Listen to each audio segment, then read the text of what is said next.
What's up, everybody? I'm here with Erik from abroaders.com. You might have seen I posted on Facebook and on the forum that we were going to do a little interview today, kind of like an Ask Me Anything.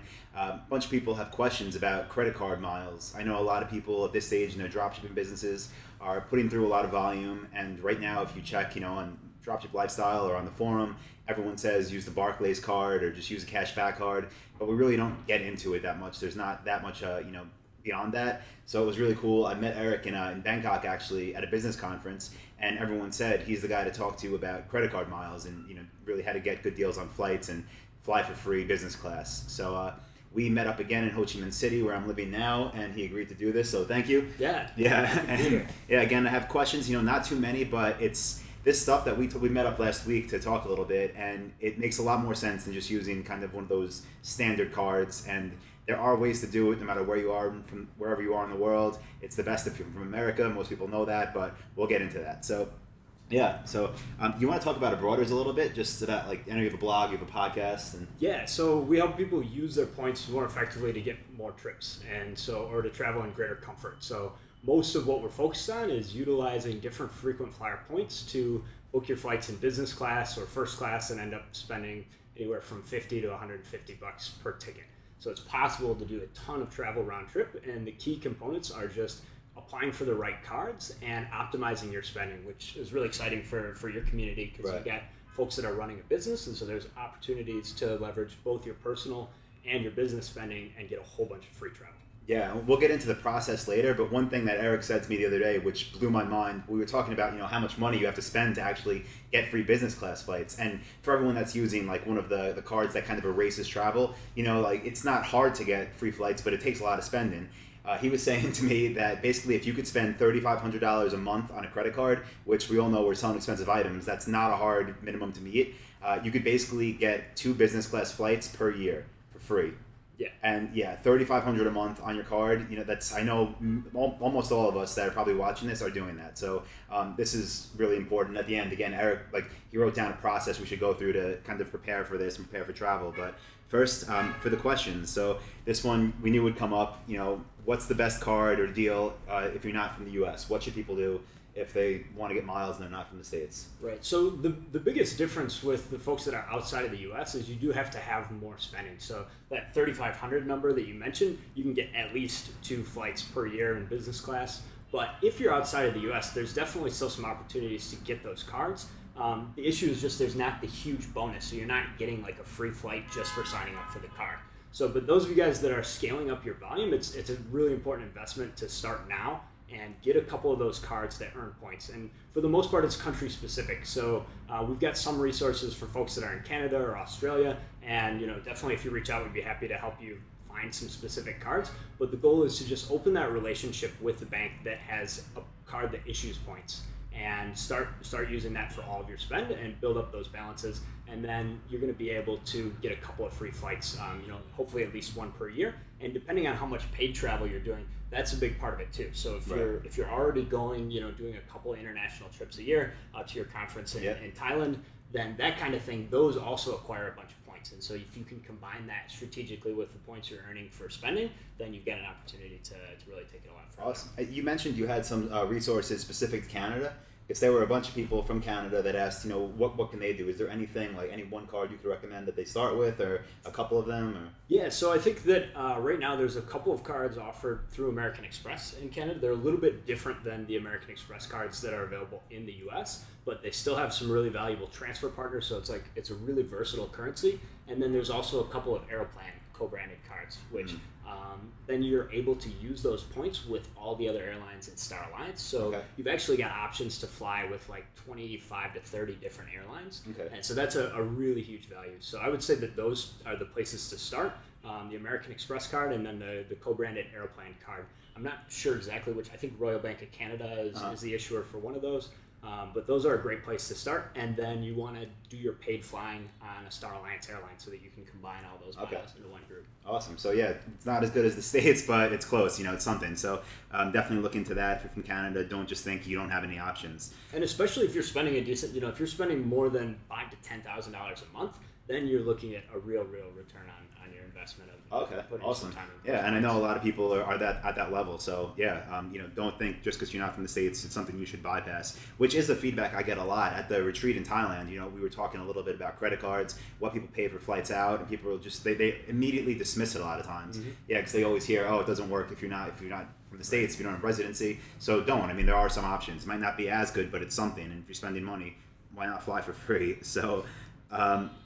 Someone asked, and we kind of talked about this a little bit the other day, but what's like the best all-encompassing rewards card? So if someone wanted to fly, book a hotel, and kind of do the whole thing with one card, is that recommended, or is it better just to get that free flight and then do you earn more by going for the flights rather than going for like a bundle? It's a really good question. It depends on what you're looking for, first of all. So the best types of cards are the ones that have transferable currency. So the points that are able to be moved to a whole bunch of different frequent flyer and potentially hotel programs as well. Those give you the most flexibility. So examples of that are American Express membership rewards. Chase has ultimate rewards, and there's Starwood Preferred Guests, which is actually a hotel chain, but they transfer to a whole bunch of airlines as well. And so if you have one of those transferable points, you can use your points for your flight and also move some to a hotel program, be able to redeem for some of those really aspirational, like super expensive properties that, maybe you wouldn't spend $1,000 a night, but you can get it for points, and so you can have a really cool experience that way as well. But there's still not one card, right? It's still a matter of transferring points to get that. Or? Yeah. So the biggest win is that you can and should systematically go through applications for multiple cards. That's how you can earn. If you're based in the U.S., that's how you can earn the most points most quickly. And so I would say, the top cards right now, the Chase Sapphire Preferred card is a really good one that gives you transferable points. Amex has a couple of really good business cards. The Business Gold card can be really valuable, especially if you're doing advertising. Google AdWords and Facebook, they're giving double points for those advertising spends. And then, the Starwood card is really good as well. So if you can kind of couple and put together a couple of different cards, that gives you a little bit more diversification. So you've got the ability to just kind of book trips as you need to. Okay, so kind of like two questions leading into that. We get questions on the high end and the low end. Sure. Some people have, perfect credit, it's everything to them, and they're afraid of opening too many cards. Then there are the people whose credit isn't great at all right now and they want to rebuild. So I guess let's start with the people that are worried about opening a bunch of cards at once. How does it affect your credit if you're going after all of these different cards to really, get these miles? Yeah, sure. So it's a really important question, and the first thing you should actually do is take a look at your credit score before you start a round of applications, because sometimes there's some really simple things that you can do to improve your credit before you do a set of applications. The site I'd recommend is creditkarma.com. It's totally free. You just sign up and they'll give you a look at your total credit report and also your score and a few other things that are really useful. The second thing that you want to do that you should know about how credit works is when you open these new accounts, you're also adding to your total credit availability. Right. And so it makes you look very responsible to the banks if you're using a small percentage of the total amount you have. And so in general, the trend when you're signing up for cards is to have a steady improvement over the first 6 to 12 months. Mm-hmm. And we generally see with people we work with anywhere from 30 to 50 points of credit score improvement as they go through this. But the key is to not go overboard and do like a ton of cards at the same time. So the max is usually like 3 or 4 signups at one time.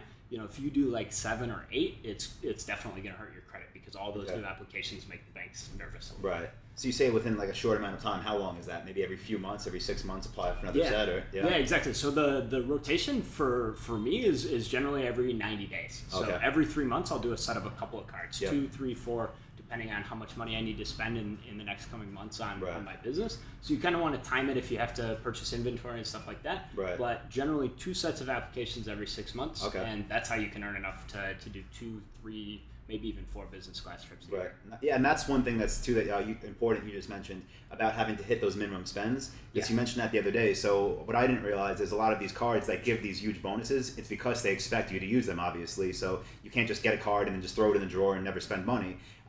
Maybe it's a $1,500 minimum a month for the first 3 months or something like that. But that's very important. So as you're opening these cards, not only do you not want your credit to go down, but you want to make sure you're hitting these minimums and kind of distributing your payments evenly amongst them to make sure you actually get these rewards. So that's something to think about.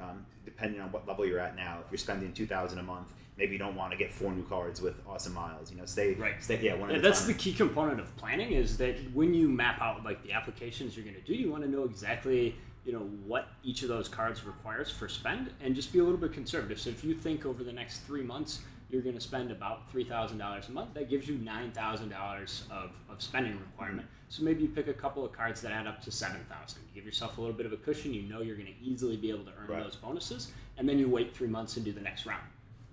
So that's definitely the best way, because if you sign up for a card and you don't hit that requirement, you're not going to get the points. And so it's a huge waste of time and energy to get that. Okay, so the next question, you mentioned Amex a little bit before, but someone said, what's the best way to use their Amex points? They're thinking of transferring to airlines rewards programs rather than using the Amex travel option. Yeah, so first of all, that's a really good instinct, because generally the transfer partners, you're going to get way more value out of the points. The Amex travel option is sort of like they're just giving a dollar value equivalent to each point, and they're obviously building that system so that they win, they save money. So it is a little bit easier potentially, but you want to transfer to those airline partners because those are by far the best value. You're going to pay way more for a business class flight if you do the Amex travel than if you transfer to, say, one of their partner airlines. So a couple of the key partners for Amex from the airline side are going to be Singapore, Aeroplan, which is Air Canada, and then Delta in the United States. They've got a lot of really good routes. And also ANA, which is based out of Japan, but because they're in the Star Alliance, they have a ton of partners. So you can transfer your points and basically find the cheapest pricing in miles for where you want to go. So if you want to go to Asia, you can just really easily look at how many miles it costs with each of those programs and pick the one that's best for you. Okay. And so the reason that's important, and the advice to this person would be to keep your points in Amex until you're ready to travel. Once you're ready to actually book your ticket, that's when you want to move the points. Because it's really important, because once you move, it's a one-way street. And so if you transfer a bunch of your Amex points to Delta and then find out that Delta doesn't go where you want to travel, you may want to move those points to Aeroplan instead. And so it gives you that extra flexibility to just keep them in American Express membership rewards until you're absolutely ready to book that ticket and then move the points. And does it make sense to build your points there, or should they be doing it elsewhere to get more points for their dollar, or is that a good place to actually build those rewards points before you transfer? Yeah, it's a great place, and Amex cards are some of the best cards to put to spend because of those points have that flexibility. And so my primary advice for anybody that's got a couple of different cards is build up points in Amex, build up points in Chase Ultimate Rewards, and then build up points with a couple of U.S.-based airlines if you're in the United States. So American's really good, and United is a really good program to accumulate some points. Yeah, because that was one question a few people asked. Like, if they're just getting started, they don't have many credit cards. Maybe they have one from their bank, and they want to really get into this. What's like the go-to card to get started with? Would it be the Amex that you mentioned and the Chase? So the interesting thing about that is it's really based on when you're applying, and the reason is that the banks have these promotional cycles. So at any given time, Chase might be offering 50,000 points for one particular card, and they'll run that for a couple of months, and then they'll reduce the bonus down to like 20,000 or 30,000 and raise the bonus on a different card. And so the banks really are dictating where your best value is for a sign-up through those promotional offers. And so that's one of the major things that we do to keep track of things for our customers and to share with people that are listening to the podcast, is to just say, hey, these are the cards right now that are ideal for you to sign up. So yeah, definitely do a little bit of research before you make that decision to apply, because, and even with one particular card, sometimes the bank has a crappy offer on their website, and there's a way better offer out there on the internet. And the difference is like 30,000 miles between whether you click here or whether you click here. So it's really important to take a little bit of time to look at it. All right, definitely makes sense. Yeah, and that's one thing that is really cool about Erik's company. So they have a bunch of free content online, and if you go to abroaders.com/DSL, I'll put the link under this and on top of the video also, so you could go and you could read about his company and also kind of get some like samples of what you spend versus where you could fly. But they also have a service that if you're subscribed to it, they'll help you book flights. They'll actually book flights for people, right? The Abroaders service is a full service. We help you manage your points, so we're sort of like stockbrokers for your frequent flyer balances. Tell you which cards to get, and then we help you use those points for where you want to travel. So you just get emailed a business class ticket. The ideal outcome. But that being said, we also have a free podcast and a bunch of resources on the site. So if you want to just educate yourself about how this works, there's a bunch of content for that as well. And we're happy to answer questions. Right. We get a lot of inquiries about, hey, what card should I sign up for right now? Right. So happy to help with that kind of stuff as well. That's what I would say. The website is an awesome free resource. There's tons of content on there. But for the people that are making a lot of money right now, want to travel and don't want to spend time, like he said, trying to find the best rewards points at the moment, trying to find out which cards to sign up for, which cards to transfer from, then it just makes sense. I'm going back to the States in a week for Christmas now, and then I'm definitely going to sign up before I have to go back again for the summer. I usually go back for a few weeks. Yeah. And I want to fly, try to get first class for free. We'll see what happens. But sign up and use the points that way. So if anyone is making a lot of money and not wanting to, spend hours doing this stuff, I would highly recommend the service. If you just want to learn more, check out the free resources at broaders.com. But again, I'll post the link up here. I just want to see if we have any specific questions before we get into actually kind of plan of action, Eric, Sure. which is awesome. Yeah. I think we might have skipped this one before, but someone said they don't have any personal credit history. So if they're just getting started, is there any specific card they should sign up for, or again, it's the same thing? Yeah, that's really good. So we kind of talked about what to do if you have really good credit and how this affects. So the bottom line for that is if you have credit, say, above 680, and you do this conservatively where you just do a couple of cards every 3 months, your credit should definitely improve. If you're starting a little bit below and you either don't have very good credit, or what happens actually more often is people don't have an established history. Right. So the banks just don't have enough to go on to know whether this person is a good risk to open an account. So if you find yourself in a position where you don't have very long credit history, there's two major things you can do to build that. One of them is to get somebody else that has good credit to add you as an additional card holder. Yep. So your parents, a family friend, somebody that trusts you, that you don't actually even have to use the card. They just have to add your name to the account. And then every time it reports that they paid their bill on time, you get a little bit of a boost. So that's a really easy one.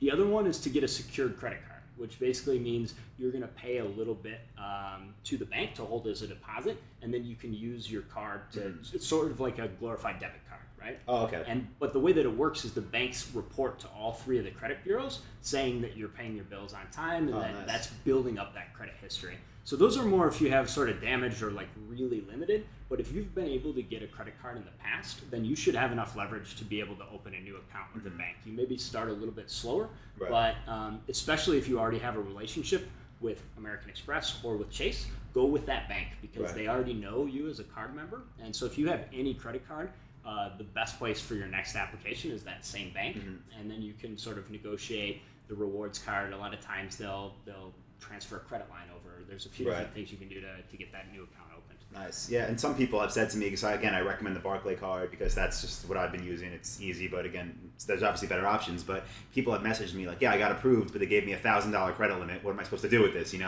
get one order a day and it's maxed out. But once you get a card like that, when I first started, with my first credit card, it was the same thing. I think I had a $5,000 limit, but you just keep paying it. Spend it, pay it right away. Spend it, pay it right away, and just call them, and they're very willing to work with you as long as you're just paying it off right away before it's due. And that's what I would say.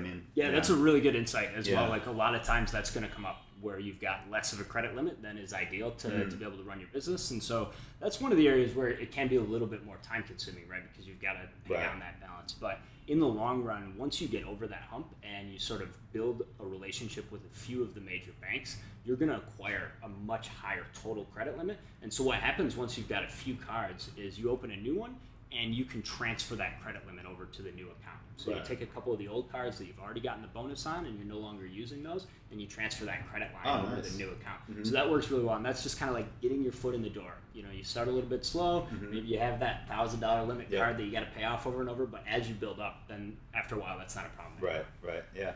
And it's better than nothing, so got to start somewhere. Definitely true. Yeah, so that covers, there was the other question. We kind of hit on this personally before we started, but someone asked if it's possible for a foreigner to get a U.S.-based card if they have a U.S. LLC. And you said you do know some people that have done this, but you're not really sure exactly how, right? It's kind of a... Yeah, unfortunately, I don't know how many other steps are involved besides getting your EIN or your tax identification number. But that's a great place to start. So if you have some sort of corporate structure in the U.S. and you have that tax ID number for your business, you should be able to open up a business card. but that may require you to have some additional conversations with the bank. Right. So definitely not something to give up on. If you've got the opportunity with that tax ID number, you should be able to get business cards and work your way up from there. Yeah, and I know most people in the States do have tax IDs. They do have LLCs or S corp set up, and I know nothing about this, and I know this isn't what the whole conversation's about, but Erik says he knows people that have done it, so there's got to be a way. I don't know what kind of things you have to say to the bank or what you have to do, but it's possible somehow. So that covers all the questions that the members had, and I saw you made some notes, other things you wanted to share. Yeah, well, I think the biggest 80-20 here is to just share a process for doing these rounds of applications and earning the points. So as we talked about earlier, the bonuses are the huge component of how you can earn a bunch of miles really quickly. And so the first thing you want to do is kind of look at your travel goals and plans. How many times per year are you taking long-haul international flights? And whether those trips tend to be open-ended or round trips. So, if you know that you're based in Asia and you just go back to the U.S. for a couple of holidays or whatever, you're probably going to be looking at doing a couple of round trips. Whereas in other scenarios, maybe you're just sort of traveling around the world, which has sort of been what I've done for the last few years. Yep. And so I tend to focus on one ways, where I'll just one way from Europe to Asia, one way from Asia to the U.S., and then to the next spot. The second thing is, like I said, a credit check. So sign up for that Credit Karma site. And the two components that you want to look at are your recent applications. Mm-hmm. So if you've applied for a couple of cards in the last 3 months or the last 90 days, you may want to wait a little bit. Usually, like I said, you want to space out those applications by about 3 months. Right. The second thing is your utilization. And what that means is the amount of spending compared to your credit limit, that ratio. And that's really important that it stays under 30% when you make a round of applications. So if you've got a card with a $10,000 limit, you don't want to have a balance above $3,000 right before you make the applications. Okay. So that's basically it for the credit check. You just want to verify that. And if you change your utilization, if you lower it by just paying off the bill early, you can make a huge impact on whether you're going to get approved for the round of cards. So the next step is you want to just make a list of the applications. So check out our website and get a list of a few cards that have really good offers. And most importantly, make sure you can spend the money that you need for the requirement. So pick an offer that's a $3,000 spend and a $5,000 spend. Know that you can hit that $8,000 in 90 days. You're all set. Mm-hmm. You sign up for the cards. And when you make the applications, sometimes you're going to get an instant approval, and sometimes you're going to get either a pending decision or a denial, right? And it's really important if you have either the latter two. If you're put on hold with we're gonna decide and email you, or you get outright denied, you should call the bank right away. Okay. And that happens even with people that have really good credit. They still get denied or get those pending decisions. And the banks have a whole department set up for people to manually review those applications and approve accounts. And so the key takeaway here is you just call the bank's reconsideration phone number, and they will talk through your application. And for our customers, people get approved more than 70% of the time when they call after getting an initial denial. So it's a huge turnaround, and that's worth a one-way flight in business class. A lot of times those bonuses are enough. That's your trip to Asia, and you just spent 10 minutes on the phone talking to a nice bank representative whose job is to approve you if they can in any way justify approving you. Okay. Their incentives are super high for they want to acquire new customers. And so a lot of times, honestly, they're just verifying the info you put in on the application. Can you verify your business name? Can you verify your address? What did you say for income? As long as you have that information noted from your application, a lot of times they're just yep, I can approve it right now. Okay. The other thing is, like I said before, sometimes you can move a line of credit or close an old account with that existing bank, and they'll open the new account for you. So those are the basic steps, and once you do that, you just need to keep track of your spending. So if one card's $3,000, you just make a note. I recommend just starting with one card at a time. So you get 2 cards in the mail, you use one until you know you've hit 3,000, and then you put it in a drawer, and then you get the next card, and that's how you're going to earn your bonuses. And at that point, you've got a portfolio of points that you can use to leverage for free travel. Awesome, man. Yeah.